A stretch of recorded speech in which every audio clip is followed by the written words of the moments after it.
Pesan saya buat Bang Egy, jangan tantang-tantangi saya. Kami ini pemberani, kami pejuang. Apa yang lakukan akan kami selesaikan, apapun resikonya. Kalau Bang Egy nggak berani, jangan tantang-tantang kami. Mundur aja, tidur, ngakui aja kalau Bang Egy penakut. Jangan coba-coba tantangin saya. Apapun resikonya, saya akan hadapi.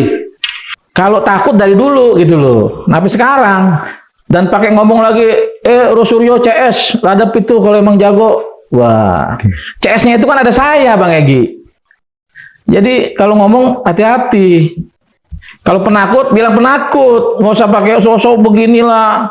Adis tapi dibawa ke kita. Aduh, capek model begini, Bang. Menurut Bang Rustam, Egy penakut? Penakut lah. Atas dasar apa dia bilang berani kalau begini? Bohong kalau dia ke sana tuh nggak ada sesuatu tuh bohong. Kan kawan-kawan juga, teman-teman Egy juga kan banyak kenal saya juga. Kenal almarhum abang saya. Udah wanti-wanti. Hati-hati kamu dengan Egy. Hati-hati kamu dengan Egy. Tapi saya nggak percaya, Bang. Saya masih meyakini enggak, Bang Egy orang baik kok gitu. Sholatnya bagus. Apa yang diomonginya, waduh, selalu Al-Quran gitu kan. Sampai saya selalu bantah nih omongan-omongan senior nih. Wah nggak mungkin, Bang, nggak mungkin. Belakangan ini terima uang juga saya masih bantah. Kalau bahwasanya Bang Egy terima uang, saya bantah, nggak mungkin. Saya tahu, saya bilang begitu kan. Tapi yang lucunya, ketika ini dipecat nih, semua dipecat nih. Wah, TPWA. Ini agak menarik buat saya. Kenapa? Udah dia yang ke Solo, dia yang melakukan sampai di SP3. Pas pulang kita dipecat. Artinya Bang Egy ini apa nih di kepala saya bingung. Harusnya yang pecat tuh saya, kami nih yang pecat Bang Egy. Besok kita pecat tuh Bang Egy. Iya kan? Jadi Bang Egy tuh ya berpikir 1000 kali lah seharusnya kalau dia memang sehat, Bang ya. Tapi kalau dibilang sehat, dia nggak mau. Dibilang sehat juga katanya sakit. Yang kita tahu ini di sini sakit kursi roda, di sana nyetir mobil kan gitu. Jadi saya ini kalau Bang Egy sakit tuh saya bagian dorong-dorong kursi roda. Oke. Kita tahu dah, ya kan? Kalau saat ada hal-hal yang penting yang disorot media, kita dorong. Tapi saat-saat pas makan siang, makan air bareng-bareng, ketawa-ketawa. Itu artinya ya, aduh, udahlah, capek, banyak lah, banyak kebohongan-kebohongan. Seharusnya kalau memang Bang Egy benar-benar mau membongkar ijazah ini, dia responnya bagus dong. Tapi ketika saya WA begitu, dia seolah-olah kayak nggak mau tahu gitu loh. Dan dia bilang malah menyatakan saya nggak pernah ketemu dengan orang ini. Padahal orang ini bertiga telah mengakui kepada saya telah bertemu Egy di rumahnya di Bogor untuk membongkar ini, memberitahu kalau ijazah itu dia membuat bersama Eko di sini. Dan dia memberitahu saya kalau dia tidak pernah ketemu. Nah, dari situlah saya mulai melihat ada sesuatu yang nggak benar ini gitu. Ada gelagat. Ada gelagat yang tidak baik. Dari situlah mulailah saya menjaga diri dengan Bang Egy. Buat apa kita berteman dengan, ibarat katanya dia tahu tapi dia diam-diam aja. Sedangkan kita ini sudah tersangka gitu kan. Mendingan gak usah jadi teman, kita berantem sekalian kan gitu kan. Nah, dan lucunya lagi, ketika saya WA dia WA lagi ke orang itu balas lagi ke dia, kirim ke saya. Dia bilang bahwasanya perempuan ini tidak pernah ketemu dengan Bang Rustam, tidak pernah ngomong. Ini kan aneh. Tim pembuat ijazah Jokowi ini. Iya, nanti kan kita bongkar, Bang. Mudah-mudahan pengadilan ya kita bongkar. Jadi ijazah ini kan bukan cuma watermark, emboss dan lain-lain. Pasti ada pembuatnya. Dan hari ini juga ada kawan-kawan senior aktivis juga akan bongkar peristiwa ini. Pembuatan ini, Bang. Yang berawal dari, katanya dia tuh berawal dari Solo. Oke. Dan orang-orang yang terlibat dalam pembuatan ijazah palsu Jokowi ini sudah bertemu dengan Egy Sujana. Iya, yang dia tadi mengakui. Nah, satu orang ini membawa temannya, 3 orang nih. Tapi Egy membantah. Egy membantah. Dari situlah awalnya saya udah tidak, saya rasa wah nggak baik juga nih kita harus menjadikan dia seorang pemimpin gitu kan. Keperluan dua kawan ini bertemu Egy Sujana untuk menyampaikan data, untuk menyampaikan pengakuan atau apa? Untuk menyatakan pengakuan bahwasanya dia ikut terlibat membuat ijazah itu bersama Eko. Selanjutnya terserah Bang Egy katanya, mau bagaimana, dia ikut perintah Bang Egy. Oke. Tapi sampai hari ini nggak ada perintah dari Bang Egy. Permasalahannya itu, Bang. Belum lama sebelum dia pergi ke luar negeri, saya japri. Mohon maaf Bang, saya harus bicara jujur. Egy Sujana. Egy Sujana. Bahwasanya Riza Ramli almarhum sebelum meninggal telah menyatakan kepada saya, Rustam, hati-hati kamu dengan Egy. Dia bisa balik badan gitu. Tapi saat itu saya bantah, wah nggak mungkin lah Bang. Tapi apa yang dikatakan Abang ini, Bang Rizal ini punya insting sangat tajam yang kita tahu kan. Hari ini terbukti menurut Hari ini Ustaz. terbukti. Jadi kalau bicara jahat mungkin Bang Egy sangat jahat kalau buat saya. Jadi dia membiarkan kami ini bertiga dari TPUA dalam kondisi seperti ini. Tapi dengan Bang Egy begini saya malah bersyukur Bang. Artinya apa? Artinya musuh dalam selimut itu udah nggak ada. Bang Rustam menganggap Egy musuh dalam Selimut. Egy itu musuh dalam selimut. di TPUA. Di TPUA. Ibaratnya dia duri dalam daging. Jadi saya bersyukur dua orang ini nggak ada. Kalau memang dia nggak berani, ya bagus dari sekarang. Jangan sampai nanti ketika persidangan, wah dia melakukan manuver-manuver. Lebih baik dia selesai sekarang. Jadi kita jelas perjuangan kita ini jelas. Kita melawan Jokowi sebesar-besarnya gitu loh, sekuat-kuatnya gitu loh. Dan saya yakin kita masih punya Allah, Bang. Dan saya yakin kita masih punya pemimpin hari ini yang jelas tidak seperti Jokowi. Biar bagaimanapun, saya lebih percaya Prabowo, Bang, timbang Jokowi.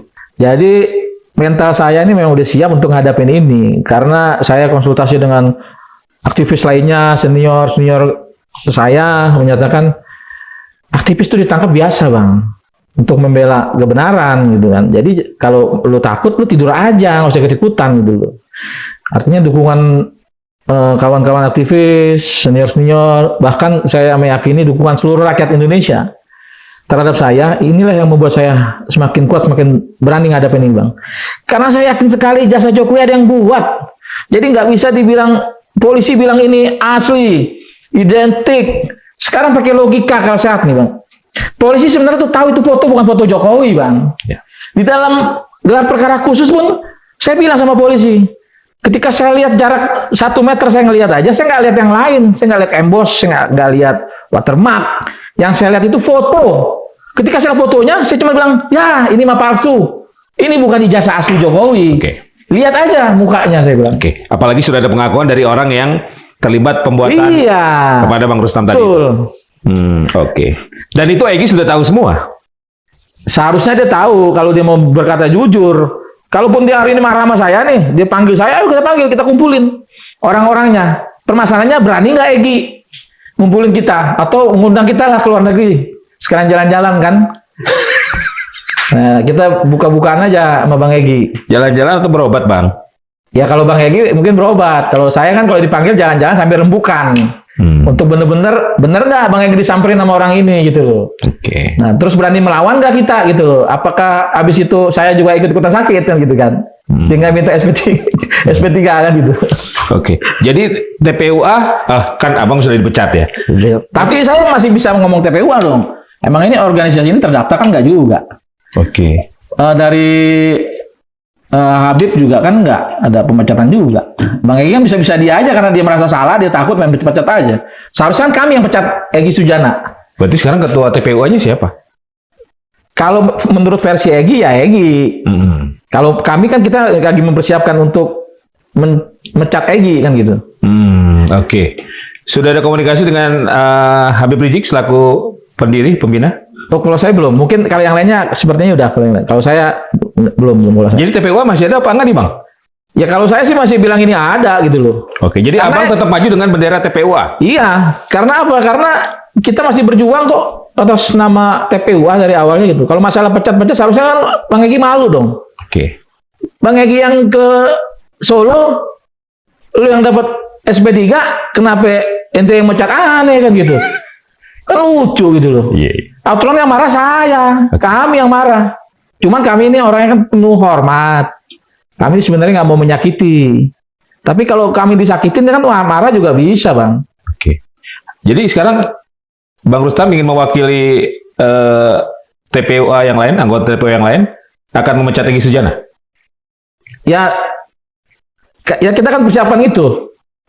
Ya, saya berharap sih ini akan terjadi gitu. Supaya apa? Supaya Bang Egy ini udahlah, gak usah bawa-bawa TPUA lagi lah. Justru kalau emang sakit, udah di sana aja nonton kami berjuang. Kan dalam bahasa tadi kan Rosurio CS Yang merasa jagoan. yang merasa jagoan, lo lawan deh tuh katanya. Rosurio CS kan ada saya juga. Ya kan, jadi kalau Bang Egy ngomong begitu, Bang Egy ya harus lihat kami dong. Jadi Bang Egy udah lah, nggak usah banyak bicara-bicara soal TPU ngaku ketua, udah sakit-sakit aja sana di luar negeri. Tonton kami yang berjuang. Kalau kami menang, Bang Egy pulang. Tapi kalau kami kalah masuk penjara, Bang Egy bagusnya jangan pulang. Hukuman sosial. Kalau dia pulang, malu dia. Oke. Berapa banyak rakyat yang akan melihat, oh Egy, mendingan gak usah pulang kalau menurut saya. Setelah SP3 dikeluarkan, menurut Bang Rustam, Egy Sujana posisinya di mana sekarang dalam pertarungan ini, perjuangan ini? Kalau kita lihat dari video yang beredar, ya dia keluar negeri untuk berobat. Enggak, maksud saya dalam kasus ijazah Jokowi. Oke. Ini. Posisi Bang Egy sekarang di mana? Saat ini sih dia masih, saya melihatnya masih dia mencari peluang nih.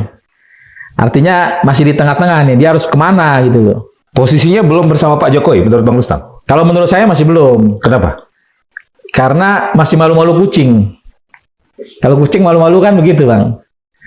Tapi saya berharap sih Bang Egy jangan ke Jokowi gitu loh. Kasihan kan bukan Bang Egy aja.